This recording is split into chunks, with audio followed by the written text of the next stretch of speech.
Gravando. Olá, ouvintes! Este é o RomaCast, o podcast do Direito Romano. Seu podcast de atualidades, assuntos aleatórios, mas sempre com um pezinho no direito ou, quem sabe, com um pezinho no BBB.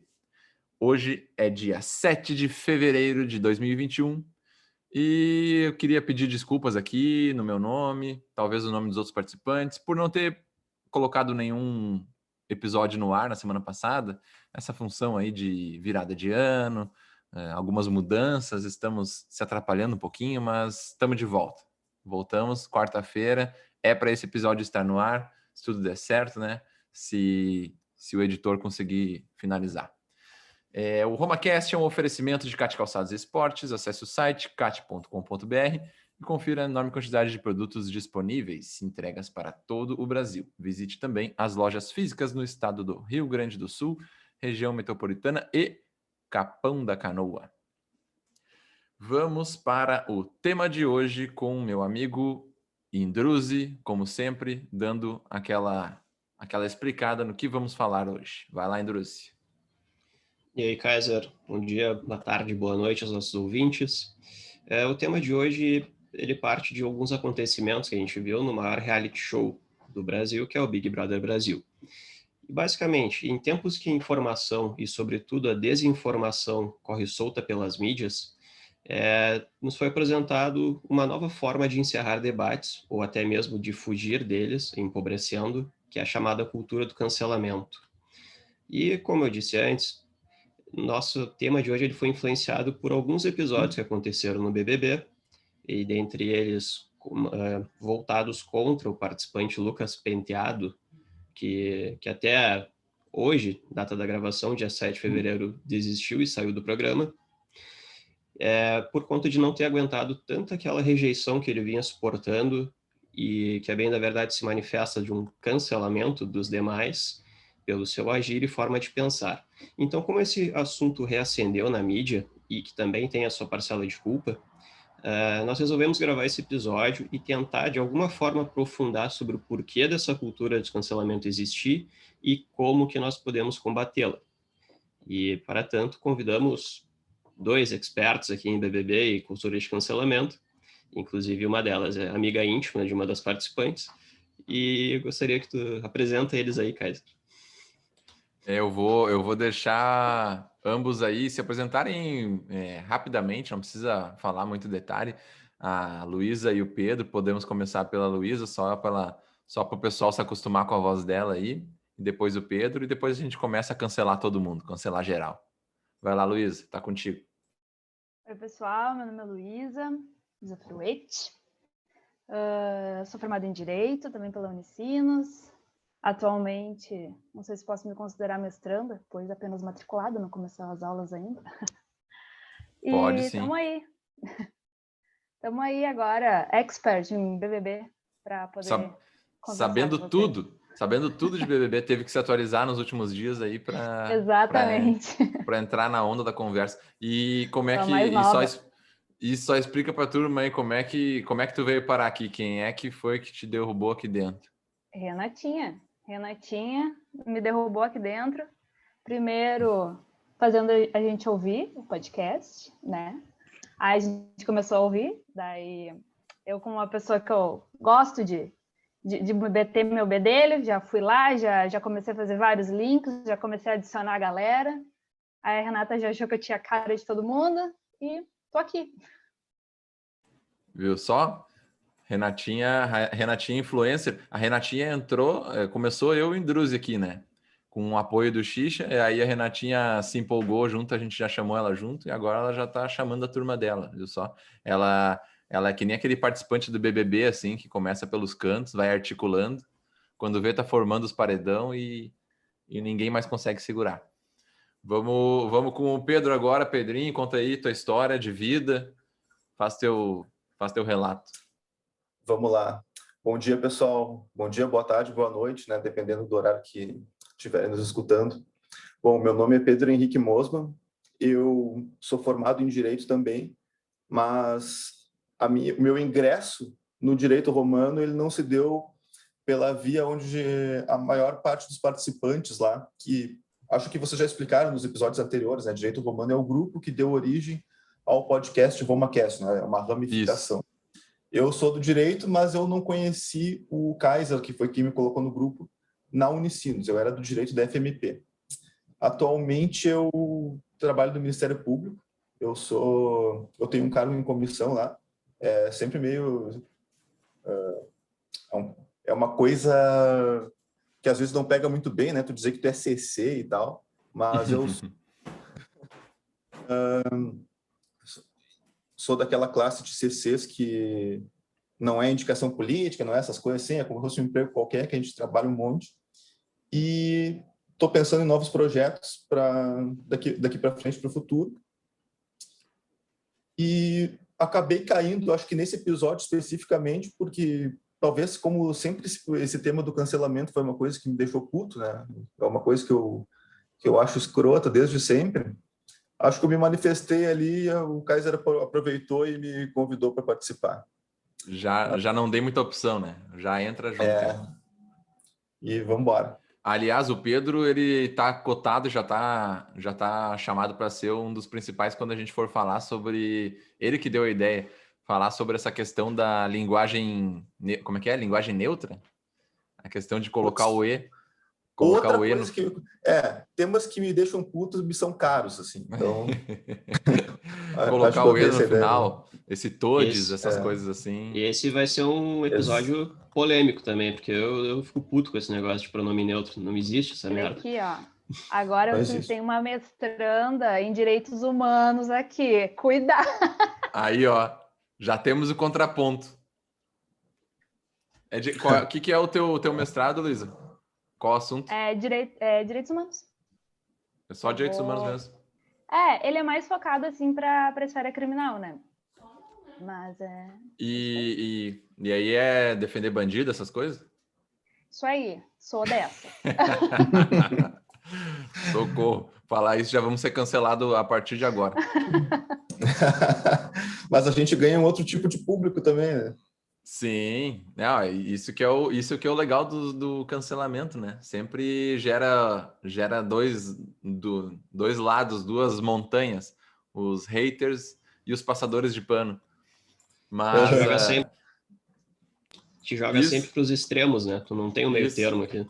E que é o que vem acontecendo há um bom tempo já, né? Acho que não só aqui, mas está cada vez pior essa questão de dicotomia ali, aquele negócio de ou tu tem um lado, se tu não tiver um lado, tu é o isentão, tu também toma porrada, porque tu tem que escolher um lado.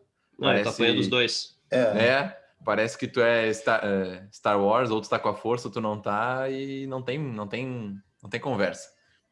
Mas para entrar já nesse papo da cultura do cancelamento, o que vocês pensam? Eu acho que eu vou começar falando, o Pedro, pelo jeito, já tem uma opinião mais que deixa ele mais revoltado, acho que o Indruzi também, mas eu acho, só bem resumido, eu acho que é uma cultura, acho que até de passagem, assim, é uma coisa que a gente não ouvia falar um tempo atrás, começou, não é algo muito, muito antigo, assim, né? Deve ter sido, não sei o que vocês... Já tem aí a história do primeiro cancelado, mas a gente começou a ouvir falar, assim, ficou um assunto bem falado ultimamente, até com a queda das estátuas, né? O Indruzi vai saber falar um pouco melhor sobre isso, mas é uma coisa que me parece, pelo menos na minha visão, que é meio que uma onda que já está começando a enfraquecer de algum jeito, porque já começou a ficar chato e já começou a rolar o papo de que tem que cancelar o cancelamento, e aí me parece que é algo que não vai durar muito. Só que no momento tá feio, principalmente o Big Brother ali tem o maior conversa que a gente escuta até hoje, né? O Big Brother recém começou, mas quem está acompanhando, quem tá falando sobre, a maioria fala que chega a tá chato, ninguém tá curtindo, tá um negócio que tá insuportável só pela questão de temas sociais que estão sendo debatidos lá dentro, mas principalmente por causa do cancelamento, que já estão se autocancelando. Para quem não acompanha, no primeiro dia, segundo dia, eles já estavam dando discurso entre eles que cancelamento não ia existir, que foda-se o cancelamento, que isso aí coisa para quem está lá fora e tem tempo para perder, cancelando, e aí eles mesmos estão cancelando todo mundo lá dentro. Então, essa conversa para mim não vai vingar muito longe. O cancelamento tem uma data para acabar. O que vocês acham, a opinião de vocês sobre isso para iniciar? Pode ser. Cara, até nesse caso do Big Brother Brasil, a gente também tem a questão do ativismo narcisista. Foi um conceito que eu li recentemente e que basicamente é a figura do eu frente aos outros. Então, é o que eu acho, o que eu vejo, o que eu sinto, e isso tu acaba deslegitimando qualquer contexto que seja mais amplo e que seja mais complexo. Então, é o apontar o dedo e é dizer que tu tá errado porque a minha verdade é absoluta. Então, esse é um ponto que basicamente figura e pulula nessa cultura do cancelamento, que são basicamente ideias preconcebidas e é uma ignorância reproduzida e que se mantém. Então, tu não tem espaço para um debate, tu não tem espaço para construção, e essa é a minha visão. Eu acho que tu empobrece qualquer debate, tu não te permite ouvir o outro, né? E até tu mencionaste a questão das estátuas. As estátuas têm um pouco de cultura do cancelamento, mas tem muito de anacronismo, que é tu querer impor valores que tu tem hoje enquanto sociedade a episódios do passado. E isso é preocupante e é tosco. Eu vejo isso como tosco. Tu achar que o que vale hoje é o que sempre valeu, né? Uma estátua que está ali há 500 anos, ela tem que cair porque hoje esses valores não... Essa ideia, ela é engraçada mesmo. Que eles dizem, até o derrubar a estátua, né? O Potter fala lá no Não Era Uma Vez no Oeste, ele fala que ele até não acha ruim tu derrubar a estátua, porque meio que é assim, se em algum momento aquela estátua foi criada, é porque naquele momento era importante e tal, e derrubar mostra que o momento de agora, né, ele viu que aquilo lá era algo errado e quiseram derrubar. Só que não sumir com isso da história, né? Não fazer... Ele diz que a história é em movimento, né? Porque a história ela é cíclica. Mas eu sou mais da opinião dele também de tu coloca uma placa de bronze, ou aproveita tempo tecnológico e cria um QR Code, coloca do lado e que te jogue para um link que explique o que o cara fazia também. Dá o contraponto, e daí as pessoas vão entender a história e vão saber se posicionar. Agora, sair derrubando estátua só porque tu quer impor valores de hoje para o passado, não dá.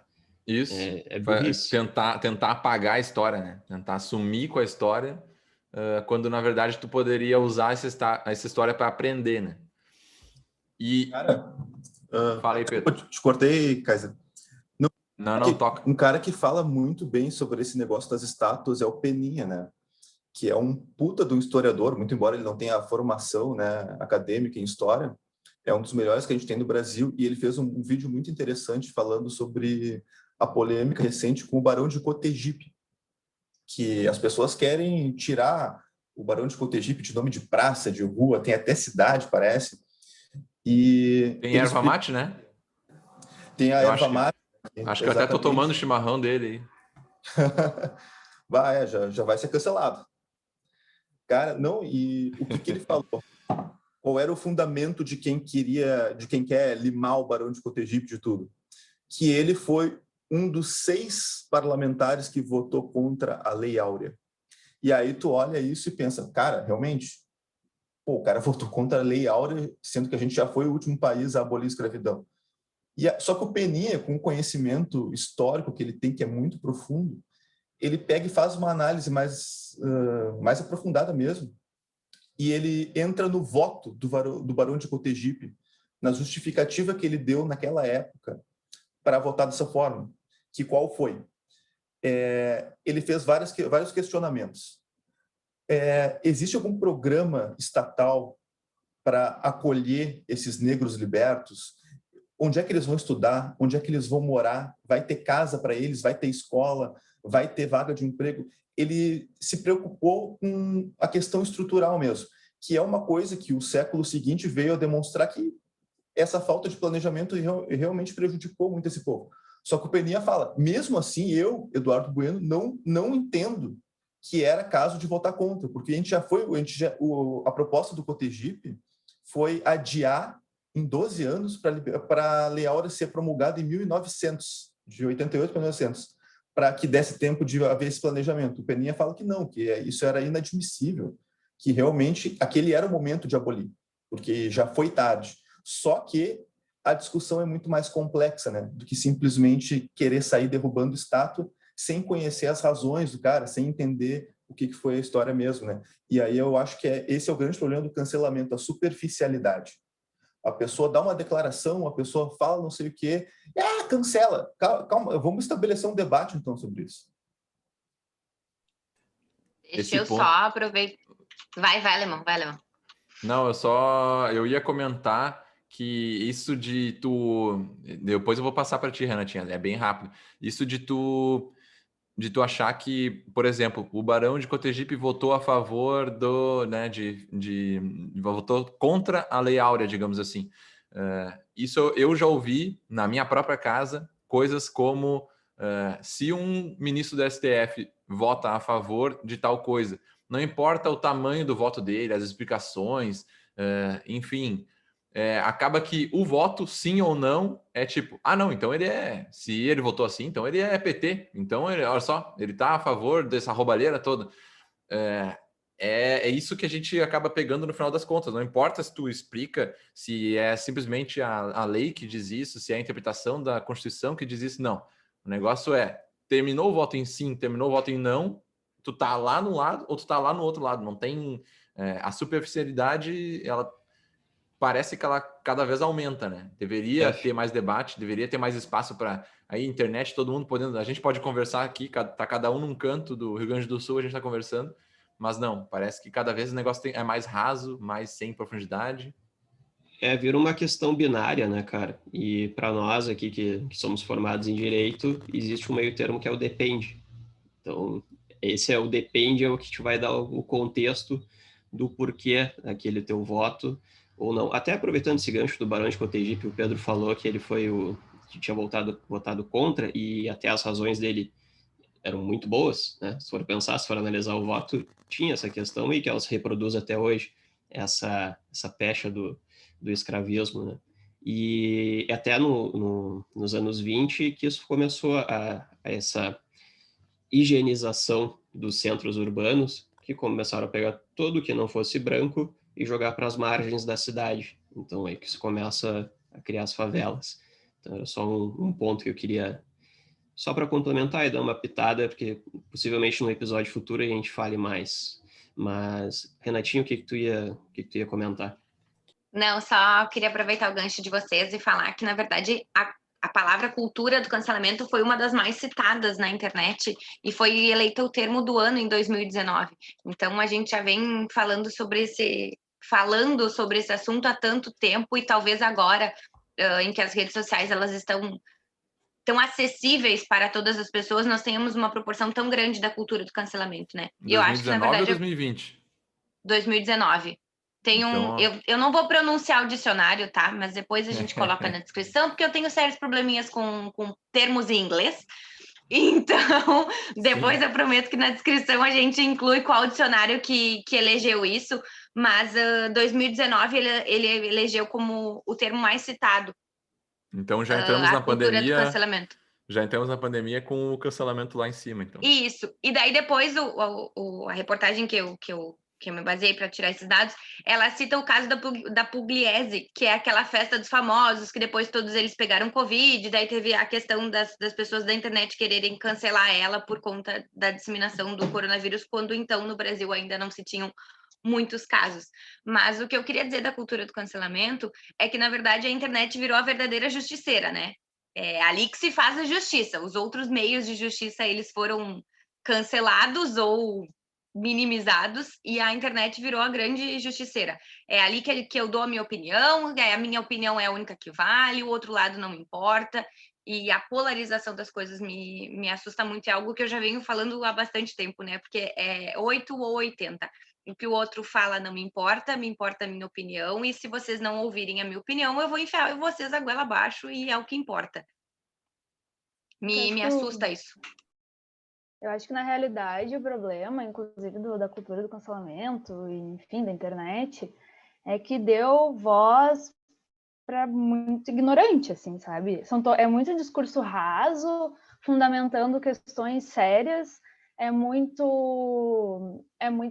são muitos termos, muita discussão que, por mais rasa que ela seja, afeta a vida de todo mundo, e daí se cria o tal do cancelamento, e ninguém vai a fundo, ninguém pesquisa fonte, ninguém mais pesquisa fonte, ninguém mais pesquisa como que aquilo aconteceu, como que aquilo efetivamente chegou naquele ponto. Eles pegam um fato, transformam num negócio gigantesco, sem qualquer embasamento, e a internet dá voz para todo mundo. Então, não tem como tu barrar isso. Eu acho que acaba que só aumenta o ódio e o tal do cancelamento, né? Esse No momento que tu fenômeno, joga alguém na fogueira, esse fenômeno de dar voz para pessoas que realmente é uma discussão que é difícil a gente perceber isso hoje, vivendo isso, mas há poucos anos atrás a gente não. Esse povo, ele não tinha essa voz, né? É recente isso, que as pessoas conseguem se juntar, anônimos se juntam na internet e conseguem mexer em coisas que não se imaginava. Aquele episódio dos coreanos lá, do K-pop, que atrapalharam um evento do Trump, é uma amostra de que anônimos da internet conseguem se juntar e mexer com o evento do presidente da maior nação do mundo. Era TikTok, né? O aplicativo que eles utilizaram. Eu Era acho que isso? foi. Eu acho que foi. Foi através do TikTok. E eles compraram. Para quem não Por sabe, isso. acho que eles compraram.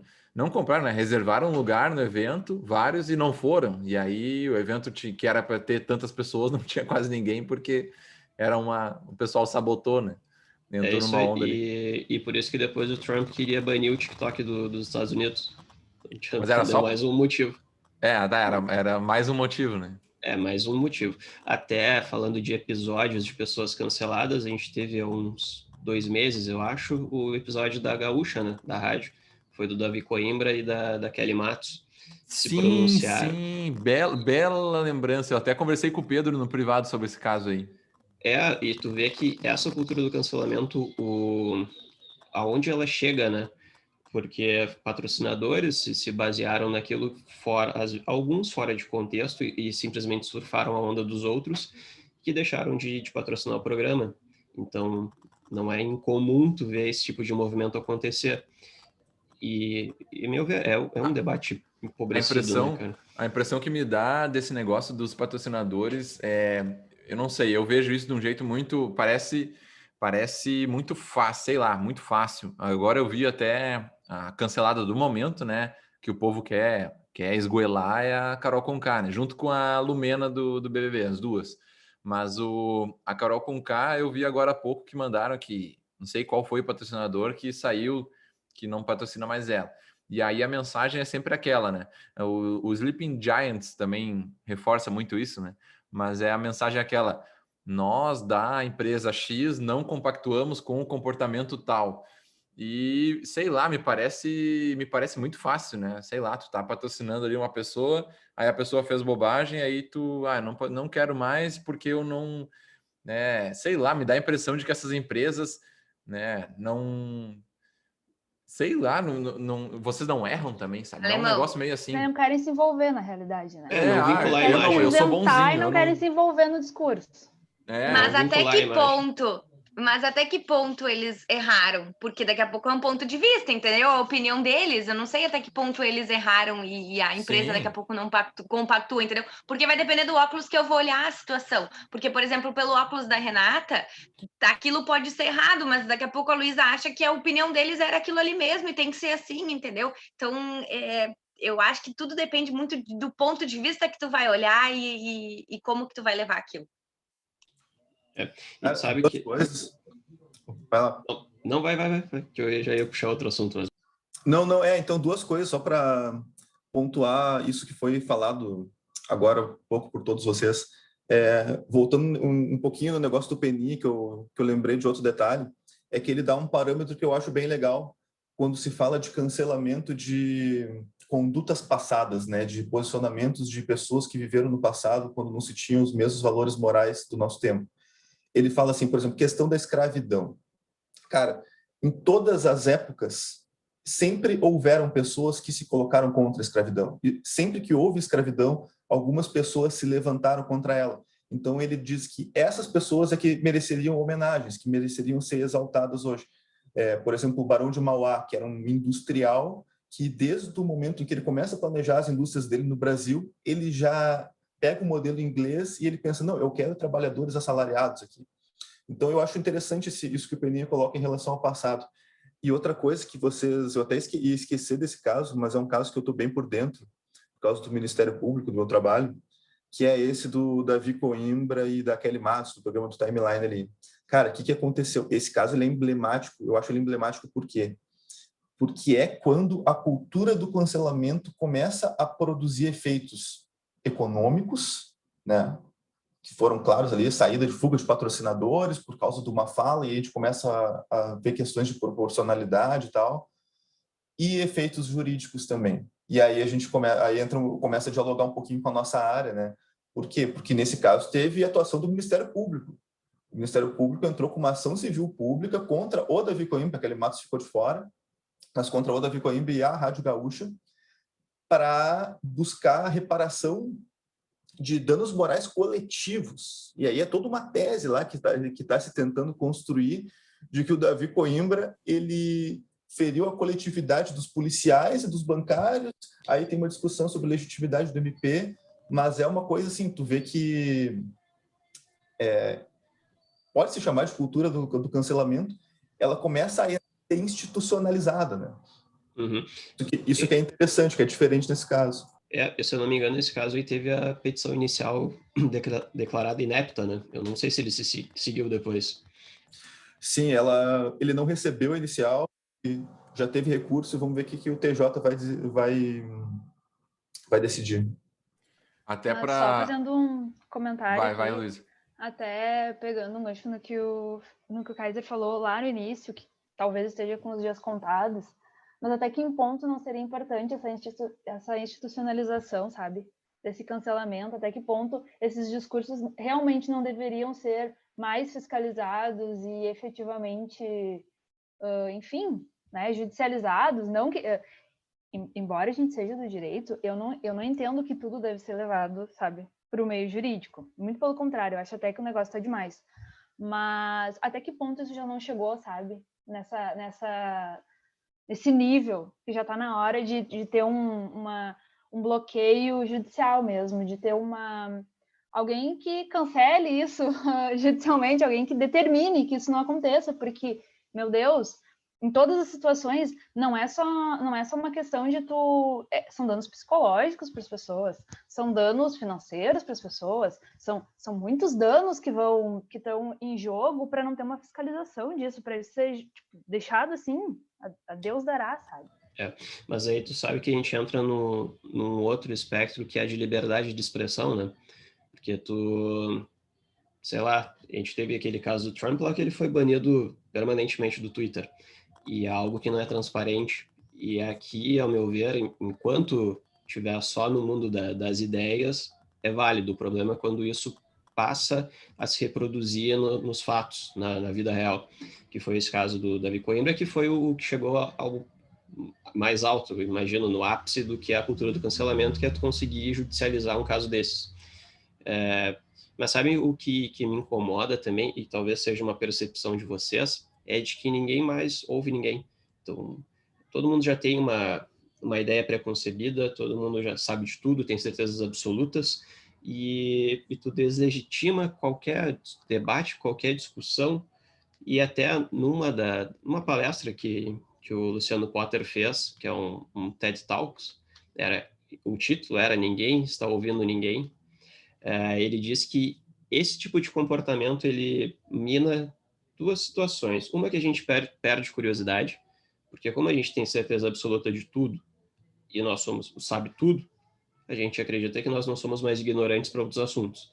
Então a gente perde curiosidade de pesquisar, de ouvir e de entender. e também nós perdemos a nossa inquietude, é aquilo que nos motiva a fazer uma pesquisa. E não sei se vocês têm essa percepção também, que geralmente a gente está falando com alguma outra pessoa e outra pessoa já está meio que ansiosa para rebater o teu argumento e não te escuta direito. Sobre esse de não escutar direito, agora, um pouco antes de começar a gravar, eu fui ver um vídeo da Lumena no BBB, que já estão falando bastante sobre isso, que ela tá discutindo com o Lucas ali, momentos antes de ele ir embora da casa, né, que ele desistiu, mas ela tá falando, ela tem um discurso para cima dele e tal, e ela fala assim, eu não vou ser palco, é isso, né? Essa é tua ideia aí. E aí ele diz, agora eu posso falar dela. Não terminei de falar ainda, e eu não vou ser palco, não sei o quê, pega e fala e vai embora. E aí o pessoal está discutindo sobre isso, e que ela em si, a Lumena, ela gosta muito de fazer isso, é o que estão falando, querem ter uma galera louca para que ela e a Carol Conká saiam, porque não aguentam mais, e muito por esse ponto que o Indruzi falou, parece que ela tem ali as crenças dela e ela não aceita, ela simplesmente quer falar, não quer ouvir, e tem até uma piada, né, que já foi criada, que as coisas que tu precisa fazer hoje em dia, tu tem que perguntar se a Lumena do BBB aceita ou não, porque ela é a juíza do negócio todo, é ela que sabe o que é certo e o que é errado, e ela simplesmente, nesse vídeo chega a ser assim, é nítido, ela fala, o Lucas, eu posso falar agora? Ela, não vou ser palco, não sei o que, pega e vai embora. O cara não consegue nem falar, o cara não consegue nem responder. Então, E o que o é ponto... mais engraçado, assim, é que a formação dela é psicologia, né? Ela deveria ser uma pessoa aberta a ouvir e a discutir. Claro que, né? Não estou obrigando ela a fazer isso, mas enfim, Sim. É o que se espera, não é mesmo? Não, que ela seja a pessoa mais aberta a fazer isso. É até o pessoal que costuma pegar mais pesado na internet e tal, é o pessoal, digamos assim, os militantes, eles estão muito fortes na internet, né? E isso acaba pegando muito pesado até pro lado dela, porque se ela é psicóloga e ela é homossexual também, né? E ela agindo desse jeito, o pessoal fica enlouquecido, né? Pô, tu que deveria estar dando um exemplo aí, tá fazendo ao contrário, tá atrapalhando, né? Então, com certeza é uma das imagens mais perseguidas lá dentro do Big Brother pelo público, né? Não vê a hora de tirar ela. E também a Carol Conká, que é até a piada não, o evento que foi feito pelo próprio BBB, pelo próprio Thiago Leifert na segunda, que é aquele papo sobre, né, fazer polêmicas na casa, não sei como é que é chamado o negócio, mas a brincadeira era que apontassem quem era cancelador, para ver se o pessoal se ligava de que tinha gente cancelando gente ali dentro. E aí parece que o pessoal acho que só uma se ligou ali, a maioria disse que quem estava cancelando era o cara que estava sendo cancelado, né? Enfim, para ver como quem está lá dentro também não consegue ter a visão perfeita do que está acontecendo. Fica tudo meio confuso. E só sobre um ponto que eu queria falar, voltando lá no discurso do Pedro, que ele falou do Barão de Mauá, Pedro? Esse aí que tu falou, né? Eu acho que Isso, Barão de Mauá. que ele era um industrial e era nunca quis fazer escravização, né? Exatamente. Isso me lembrou, não sei se vai chegar a ser numa coisa bem parecida, mas isso me lembrou o filme A Lista de Schindler, que o personagem principal, né, o Schindler, ele acaba descobrindo que se ele chama as pessoas para trabalhar com ele, ele tira as pessoas da linha de que podem morrer, ser assassinadas lá na questão do Holocausto. Então ele começa cada vez a tentar chamar mais gente para a fábrica dele para poder salvar essas vidas. Então, acho que também é uma outra pessoa, que é baseado numa história real, né? É outra pessoa que poderia ser mais exaltada por isso, por agir contra o que estava acontecendo naquele momento. Como tem gente brigando contra a escravização em todos os momentos, ele era um cara que percebeu e tentou brigar contra aquilo, mesmo sendo da elite, digamos assim, né? Mesmo tendo um monte de de contatos e chefes do governo ali ao redor, e ele mesmo assim estava conseguindo dar um jeito de fazer a galera, né, salvar algumas vidas ali, tinha uma visão diferente. Esse ponto das pessoas que conseguem fazer a leitura e escapar e seguir por uma né, seguir contra o efeito, como é que se chama, de manada ali, que é o que está acontecendo no BBB, né? Pelo menos é o que eu acompanhei que estava acontecendo. A galera, tá todo mundo entrando na mesma onda para entrar num, digamos assim, é o que acontece na internet também. Tu acaba entrando numa manada para ser aceito, para fazer de conta que tu tá, fazer de conta não, para tu pertencer ao grupo maior e não ficar à mercê de sofrer com discussão com o que está falando os menores, né, os que estão sendo excluídos ou cancelados. Até Sabe? nessa... Diria Rousseau, não é mesmo? Sim, O ser e nessa humano nasce comparação... bom. É a sociedade que corrompe. E nessa comparação, pode dizer que Schindler combateu um sistema, enquanto o Barão de Mauá uma cultura. Foi um contraponto. É Cara, verdade. vamos começar um novo vídeo, tá? Isso. Faltou um minuto. Vai encerrar isso aí. Eu começo outro.